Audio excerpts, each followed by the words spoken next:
నమస్తే, welcome to Suman TV. ప్రస్తుతం ఎక్కడ చూసినా ఒకటే చర్చ, అదే సలార్ మూవీ గురించి. ఎస్, మన పాన్ ఇండియా స్టార్ ప్రభాస్ నటించినటువంటి ఈ సినిమా ఇప్పటికే అంటే విడుదలకు ముందే ఎన్నో రికార్డులు అయితే క్రియేట్ చేసింది. ప్రస్తుతం థియేటర్లో విడుదలై ఫ్యాన్స్ అందరూ రచ్చరచ్చ చేస్తున్నారు. అయితే ఫస్ట్ మూవీ రిపోర్ట్ ఎట్లా ఉంది మూవీకి సంబంధించి దీనిపై డిస్కస్ చేద్దాం. ఆల్రెడీ సినిమా చూసినటువంటి Suman TV news chief editor Keshav గారు ప్రస్తుతం అంతా ఉన్నారు. ఆయనతో మాట్లాడి ఎట్లా ఉంది సినిమాలో హైలైట్ పాయింట్ ఏంటి, కీ పాయింట్ ఏంటి, ఎవరు ఎట్లా ప్రజెంట్ చేశారనేది చూద్దాం. సార్ నమస్తే. సార్ నమస్తే గౌతమ్. సార్ మూవీ చూసి వచ్చారు, హ్యాపీనెస్ కనిపిస్తుంది, ఫ్యాన్స్ చీర్ మూమెంట్స్ అన్నీ కూడా చేశారు. అయితే మనం మూవీ రివ్యూని సరే కొంచెం కొత్తగా చేద్దాం సార్. అంటే ఒక్కొక్క పాత్ర ఎట్లా ఉంది, ఆ పాత్ర ఇంపార్టెన్స్ ఏంటి, అసలు ప్రభాస్ ట్రైలర్లో చూపించినట్టు ఇది స్టార్టింగ్లో ఉన్నటువంటి ఆ ఇద్దరు. Yes, exactly. చలో సార్, సినిమా స్టార్ట్ అవుతూనే ఒక చైల్డ్ చిన్న పిల్లలు ఇద్దరిని చూపిస్తున్న ట్రైలర్లో కూడా మనం అదే చూస్తాం. ఇప్పుడు మనం ప్రస్తుతం స్క్రీన్ మీద చూస్తున్నాం సార్. సార్ ఆ అబ్బాయి ఎవరైతే అంటే చిన్నప్పుడు ప్రభాస్గా నటించినట్టు ఇద్దరిట్లో ఎవరు అంటే మాకు ఒక ఐడియా వస్తుంది. నాకు ఒక ఐడియా వస్తుంది, బట్ ఏంటి వాళ్ళిద్దరు ఆ వేషధారణ చూస్తుంటే అతను సుకుమార్ అని ఇతను ప్రభాస్ అనిపిస్తుంది. బట్ సినిమా చూసి వచ్చారు కాబట్టి మీరు చెప్పండి ఏంటి సార్ ఇది, ఎక్కడ ఉంటుంది? పెద్దయిన క్యారెక్టర్స్ చూస్తే పిల్లల క్యారెక్టర్స్ ఏవనేది క్లియర్గా అర్థమైపోతుంది. అంటే బ్లాక్ డ్రెస్ వేసి బొట్టు పెట్టిన అబ్బాయి సుకుమారన్, పృథ్వీరాజ్ సుకుమారన్. ఎస్, అతనే వరదరాజమన్నారు సినిమాలో ఆ క్యారెక్టర్ అనమాట, హెవీ క్యారెక్టర్ వరదరాజమన్నారు. ఇప్పుడు వరదరాజమన్నారు సింహాసనం ఎక్కడో అనేది స్టోరీ మొత్తం అంతా కూడా మెయిన్ లైన్ అది అనమాట. వరదరాజమన్నారు ప్రాణ స్నేహితుడు ప్రభాస్ దేవ అనమాట, దేవరథ. ఆ దేవరథ ఏ విధంగా వరదరాజమన్నారిని సింహాసనం దగ్గర తీసుకెళ్లాడు అనేదే first part. Okay, cease fire అన్నారు కదా, టోటల్ స్టోరీ అంతా సీజ్ ఫైర్ చుట్టూ జరుగుతుంది. ఇక్కడ ఫస్ట్ మనం ఒక విషయం చెప్పాల్సింది ఏంటంటే, ఈ సినిమా బాగుందా బాగాలేదా, ఎన్ని మార్కులు వేస్తారు, ఎన్ని పర్సంటేజ్ వేస్తారు, ఎవరు పర్ఫార్మెన్స్కి ఎవరు ఎంత వేస్తారు అనేది దానికంటే కూడా పాన్ ఇండియా మూవీ అనేటువంటి సబ్జెక్టులు వచ్చిన తర్వాత తెలుగు సినిమా అనే కాకుండా మొత్తం అసలు ఇండియన్ సినిమా రూపురేఖలే ఒక డిఫరెంట్ మోడల్లోకి మారిపోతున్నటువంటి పరిస్థితి ఉంది.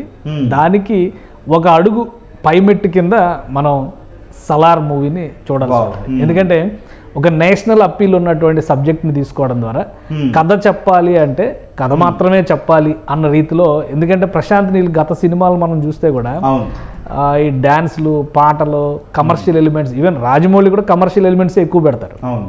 ఆయన ఫస్ట్ సినిమా నుంచి మొన్న బాహుబలి వరకు కూడా ఎక్కడో దగ్గర ఆ పాయింట్ టచ్ చేసి ఏదో ఒక పాట ఏదో ఒక అది కామన్.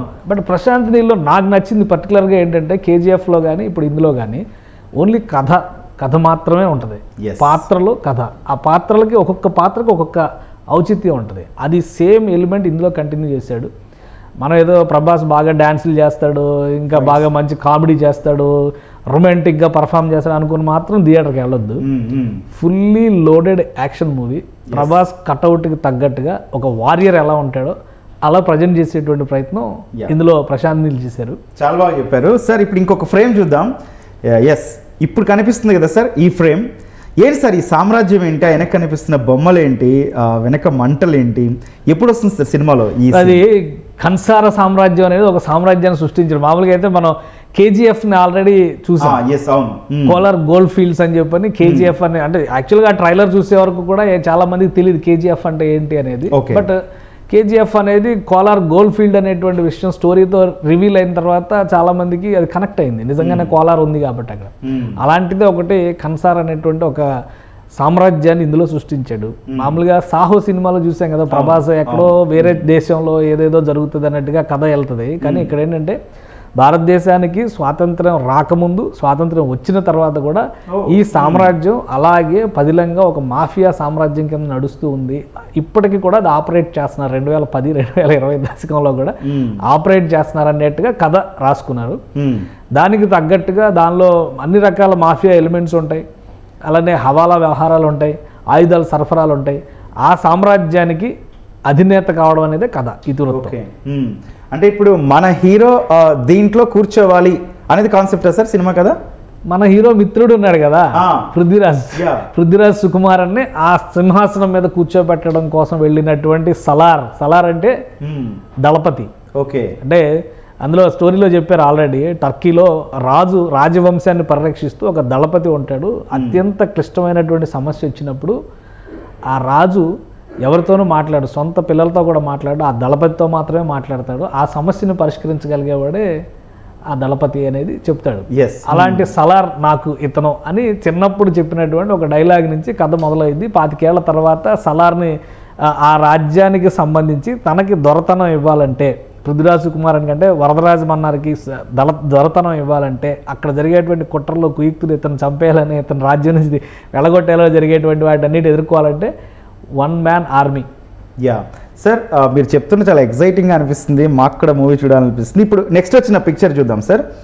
సార్ సుకుమారన్ చిన్నప్పుడు ఏదైతే వేషధారణ ఉందో, ఆ నల్ల బొట్టు కావచ్చు, మెడలో ఆ రింగ్స్ కావచ్చు సార్, అదే కనిపిస్తుంది సార్. అంటే పెద్దగా అయిన తర్వాత, కానీ ఇక్కడ ఒక క్వశ్చన్ నేను అడగాలనుకున్నది ఏంటి అని అంటే, మీరు చెప్తున్న ప్రకారం అతన్ని దించేయాలని కుట్రలు జరుగుతున్నాయి, కానీ ఏంటి సార్ ఆ కాన్ఫిడెన్స్ ఎందుకు కనిపిస్తుంది? అంటే అతనికి ఒక ధైర్యం ఉంది.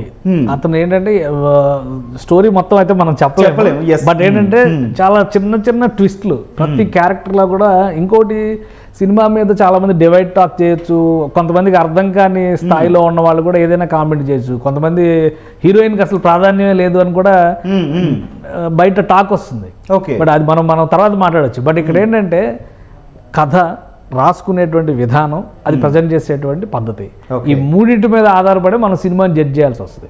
ఇక్కడ ఈ సినిమాలో ఏంటంటే ఆ ఇంటి గౌరవం అనేది పృథ్వీరాజ్ సుకుమారన్ అంటే వరదరాజ మన్నార్ రెండవ భార్య కొడుకు కాబట్టి అతన్ని యాక్సెప్ట్ చేయాలా, ఫ్యామిలీ యాక్సెప్ట్ చేయకూడదా అనే దాని మీదే ఉంటుంది. కానీ వరదరాజ మన్నార్కి 1000 ఏనుగుల బలం దేవరథ అంటే ప్రభాస్.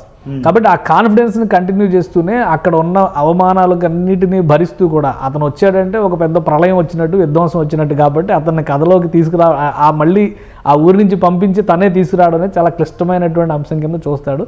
ఇక చివరి దశలో, తన చేయి దాటిపోతున్నటువంటి దశలో తన ఏకైక ఆయుధం కింద సలార్ని ఆ రాజ్యానికి ఆహ్వానిస్తాడు. అంటే అది కాన్ఫిడెన్స్ అతనిలో. అంటే ఇక్కడ ప్రభాస్ ఒక్కరే ఒక సైన్యంతో సమానం అన్నమాట. ఇప్పుడు ఇంకొక పిక్చర్ చూద్దాం sir. Yes, here it goes, is where comes. ఇదేనా sir Prabhas entry? Prabhas entry కాదు ఇది, ప్రభాస్ రివీల్ ఇది ఒక రకంగా. ఎందుకంటే ఎంట్రీ అనేది చాలా నార్మల్ గా జరిగిపోద్ది. బట్ ప్రభాస్ వెనక అంటే అక్కడ దేవరథ అనేటువంటి వ్యక్తి ఒక వైలెంట్ సోల్జర్, ఒక మహాదళపతి అనేటువంటి ఇమాజినేషన్ ఉంటుంది. కానీ బట్ అతను తర్వాత అంతా కూడా భాషా సినిమాలో రజనీకాంత్ లాగా, ఆటో డ్రైవర్ లాగా ఎవరు మీద పడినా, ఎవరు కొట్టినా, ఎవరు ఏమన్నా కానీ అత్యంత సహనంతో ఉండేటువంటి వ్యక్తిగా అతను నియంత్రించేది ఆయన తల్లి. ఏంటంటే ఈ ఒక మృగంగా మారిపోయాడు. ఆ మృగాన్ని అదుపులో పెట్టాలని చెప్పి అతను పూర్తిగా సహనవంతుడిగా మార్చేస్తుంది. కానీ ఆమెకు అర్థమైంది ఈ సందర్భంలో ఇంకా ఇప్పుడు కూడా ఇతన్ని బయలుదేరమని చెప్పకపోతే మహావిధ్వంసం జరుగుతుంది అనుకునే సమయంలో ప్రభాస్ వేసేటువంటి అడుగు అక్కడి నుంచి ఆ మెయిన్ స్టోరీ రివీల్ అవ్వడం మొదలైంది. అక్కడి నుంచి స్టార్ట్ అయింది. ఫస్ట్ పార్ట్లో ఫస్ట్ హాఫ్ అంతా జస్ట్ క్యారెక్టర్స్ ఇంట్రడక్షన్ లా ఉంటుంది. ఎక్కడా కూడా కథ మనకి ఏమీ దొరకదు అందులో. అంటే అసలు వీళ్ళు ఎవరు, వాళ్ళు ఎందుకు వస్తున్నారు, వీళ్ళు ఎందుకు చంపాలనుకుంటున్నారు, ఈ సస్పెన్స్ మెయింటైన్ చేశారు ఫస్ట్ హాఫ్ అంతా. ఇక సెకండ్ హాఫ్ బిగినింగ్లో ఇక్కడ ఈయన రివీల్ అవ్వడం మొదలైంది, సలార్ క్యారెక్టర్ రివీల్ అవ్వడం మొదలైంది. ఆ క్రమంలో ఏంటంటే అక్కడ కన్సర్ ఆ స్టోరీ, ఆ సామ్రాజ్యంలో జరిగినటువంటి 3 తెగల మధ్య పోరాటం, ఆ అధికారాన్ని దక్కించుకునేటువంటి క్రమంలో వరదరాజ మన్నార్ తండ్రిగా ఉన్నటువంటి జగపతి బాబుకి ఆ క్యారెక్టర్ చేశాడు. చాలా డిఫరెంట్ క్యారెక్టర్ అది. ఆయన ఒక తెగను పూర్తిగా నిర్మూలించేస్తాడు. ఎట్లా సార్ జగపతి బాబు గారి అపీరెన్స్? జగపతి బాబు ఇక ఆయన స్టైల్లో ఆయన మనం రంగస్థలం నుంచి కొద్దిగా ఇలాంటి డిఫరెంట్ క్యారెక్టర్స్ చూస్తున్నాం కదా. రంగస్థలంలో కానీ, ఆ తర్వాత అరవింద సమేతలో కానీ ఆ టైప్ ఆఫ్ పర్ఫార్మెన్స్ తన స్థాయిలో తన క్యారెక్టర్. అంటే ఇక్కడ ఒక స్టోరీకి ఎప్పుడైనా కానీ ఎసెన్స్ ఎక్కడ ఉంటుందంటే ప్రతి క్యారెక్టర్కి ఒక బలం ఉండాలి. ఆ బలం ఉన్నప్పుడు కథలోకి లీనం అయ్యేటువంటి అవకాశం ప్రేక్షకుడికి ఉంటుంది.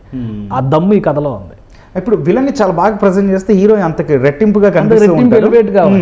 ఇక్కడ ఏంటంటే ఒకరు విలన్ అని చెప్పే అవకాశం లేదు. చాలా మంది కనిపిస్తుంది ఒకరు విలన్ అని చెప్పలేము. నెక్స్ట్ స్టోరీలో కూడా ఇప్పుడు మనం బాహుబలి ఎందుకు కట్టప్ప చంపాడు అనేది ట్విస్ట్ దగ్గర ఆగిపోయింది కదా. ఇక్కడ కూడా అట్లనే ఒక ట్విస్ట్ దగ్గరే ఆగిపోద్ది. సెకండ్ పార్ట్ కోసం ఆ క్యూరియాసిటీ మెయింటైన్ చేయడానికి మాత్రం కావాల్సినంత కంటెంట్ అయితే ప్రశాంత్ నీల్ ఇచ్చారు. ఇంకొక పిక్చర్ చూద్దాం సార్. ఏంటి సార్ ప్రభాస్ ఆ తీక్షణంగా చూడడం ఏంటి, ఆ బాడీ అంత రక్తం ఏంటి, సీజ్ ఫైర్ ఇక్కడ మొదలైంది అనుకోవచ్చా? ఇక్కడ సీజ్ ఫైర్ ను బ్రేక్ చేయడం మొదలైంది. ఓ ఇందులో కథ ఏంటంటే సీజ్ ఫైర్ అంటే నేను కూడా కొద్దిగా ఏమనుకున్నా అంటే ఈ నెరేషన్ అంతా చూస్తేనేమో ఏదో ఓల్డ్ ఒక 1000 ఏళ్ల క్రితం కథలా ఉంది, మళ్ళీ గన్స్ ఈ వారియర్ ఇవి ఎట్లా జస్టిఫై అవుతాయి అనుకున్నా. బట్ ఆ కథకి అవి జస్టిఫికేషన్ అయ్యేలాగా ఎస్టాబ్లిష్ చేసుకుంటూ వచ్చారు. రాత్రికి రాత్రి సీజ్ ఫైర్ ఎత్తేస్తే అక్కడ జరగబోయేటువంటి బేభత్సంలో కాన్సార్ ఒక ఎరుపు రంగు పులుముకున్నటువంటి మహా సామ్రాజ్యంగా మారిపోద్ది. ఆ ఎరుపు రంగు రక్తంతోన దాన్ని తగలబెడితే వచ్చినటువంటి మంటలతోన. ఆ సందర్భం ఆ డైలాగ్ కూడా చాలా బాగుంది. డైలాగ్స్ చాలా తక్కువ డైలాగ్స్ బాగా రాశారు. చాలా అటెంటివ్ గా సినిమా చూడాలి. ఎందుకంటే ఈ క్యారెక్టర్ ఆ క్యారెక్టర్కి ఏమవుతుంది, ఆ క్యారెక్టర్ ఈ క్యారెక్టర్కి ఏమవుతుంది అని తెలుసుకోవాలంటే కనుక మన దగ్గర అటెంటివ్నెస్ ఉండాలి. లేదంటే అర్థం కాదు. అర్థం కాకపోతే సినిమా బాగాలేదని చెప్తారు ఎవరైనా. బట్ ఏంటంటే ఆ లింక్ చూసుకోవాలి కరెక్ట్ గా. అందుకనే అందులో ఒక 7-8 క్యారెక్టర్లు ముఖ్యమైనటువంటి క్యారెక్టర్లు ఉన్నాయి. శృతి హాసన్ పాత్ర ఏంటి సార్? అంటే ఉందా లేకపోతే ఓన్లీ సాంగ్స్ వరకు అక్కడక్కడ మెరిసి వెళ్ళిపోవడం? అసలు ఒక పాట కూడా లేదు ఇందులో. 1-2 మదర్ సెంటిమెంట్, తర్వాత ఊరు వదిలి వెళ్ళేటప్పుడు వచ్చేటువంటి హమ్మింగ్ సాంగ్స్ తప్పితే ఫుల్ సాంగ్స్ కూడా లేవు. కొన్ని సర్ప్రైజ్, మన తెలుగు వాళ్ళకైతే కొన్ని సర్ప్రైజ్ క్యారెక్టర్స్ ఉంటాయి. అంటే చూడగానే అరే వీళ్ళు ఇందులో పెట్టారా అని అనిపిస్తారు అనమాట. ఉదాహరణకి మనకి బాహుబలి ఇల్లు వదిలి వెళ్ళిపోతున్నాడు, రాజ్యం వదిలి వెళ్ళిపోతున్నప్పుడు ఏడుస్తా కనిపిస్తారు. అలాంటి క్యారెక్టర్స్ కూడా కనిపిస్తాయి. అదొక సరదా అంటే అనిపిస్తుంది, ఒక రిలీఫ్. అందులో కామెడీ ఎక్కడ లేదు, బట్ ఆ క్యారెక్టర్స్ చూడగానే మనకు తెలిసిన క్యారెక్టర్సే అనిపిస్తాయి. బట్ అక్కడ రోల్ వేరేగా ఉంటుంది. సార్ చివరిగా కేజీఎఫ్తో రిలేటెడ్గా ఎక్కడన్నా ఉందా ఏంటి అంటే ఒక సింగిల్ లైన్లో చెప్పాలంటే కేజీఎఫ్ అనేటువంటి ఒక సామ్రాజ్యంలోకి యష్ క్యారెక్టర్ ఎట్లా వెళ్ళింది, అందులోకి అలా రాకీ భాయ్ ఎలా వెళ్ళాడు, దాన్ని ఎలా కబ్జా చేశాడు, దాని మీద ఎలా జెండా పాతాడు, అదే స్టోరీ. ఓకే, ఇక్కడ స్టోరీ ఏమవుతుందంటే ఈ కన్సార్ నుంచి ఇతను ఎందుకు తరిమేశారు, మళ్ళీ తన ఫ్రెండ్ కోసం సింహాసనాన్ని అందించడం కోసం ఇతను వచ్చాడు అనేది మాత్రమే మనకి అండర్లైన్లో చెప్పేటువంటి స్టోరీ. బట్ ఎండింగ్లో ట్విస్ట్ ఉంటుంది. ఆ ట్విస్ట్ ఇంపార్టెంట్. అంటే అతను నిజంగానే తన ఫ్రెండ్నే ఆ సింహాసనం మీద కూర్చోబెడతాడా, లేదా తనే వారసుడు అవుతాడా, చెప్పలేనటువంటి ఒక సస్పెన్స్ని క్రియేట్ చేసి అక్కడ వదిలిపెట్టాడు. అసలు తన కథ ఏంటి, అసలు దేవరథ ఎవరు అనేటువంటిది కథ ఎక్కడ రివీల్ చేయలే. నాకు మీరు అడిగినట్టుగా హీరోయిన్ పాత్రకి చాలా ఇంపార్టెన్స్ ఇచ్చారు. బట్ ఆ ఇంపార్టెన్స్ ఖచ్చితంగా సెకండ్ పార్ట్ లో వస్తుంది. మనం బాహుబలిలో చూసాం కదా, బాహుబలిలో అనుష్క క్యారెక్టర్ ఎట్లా ఉంటది, ఫస్ట్ పార్ట్ లో మనకేం పెద్దగా తెలియదు, ఎండింగ్ లో కొంచెం రివీల్ అవుతుంది. తర్వాత సెకండ్ పార్ట్ లోనే ఆమె హీరోయిన్ రోల్ అంతా కూడా సెకండ్ పార్ట్ లో వస్తుంది. ఇప్పుడు ఇందులో కూడా ఏంటంటే హీరోయిన్ ని చంపడం కోసమే కథ మొదలైంది. ఓకే, హీరోయిన్ ఎందుకు చంపుతున్నారని తెలుసుకునే క్రమంలోనే ఈ స్టోరీ మొత్తం రివీల్ అవుతుంది. ఓకే, అంటే మీరు అన్నది కరెక్ట్. ప్రతి పాత్రకి ఒక ఇంటర్లింక్ ఉంది. సినిమా మొత్తాన్ని అది నడిపించబోతుంది.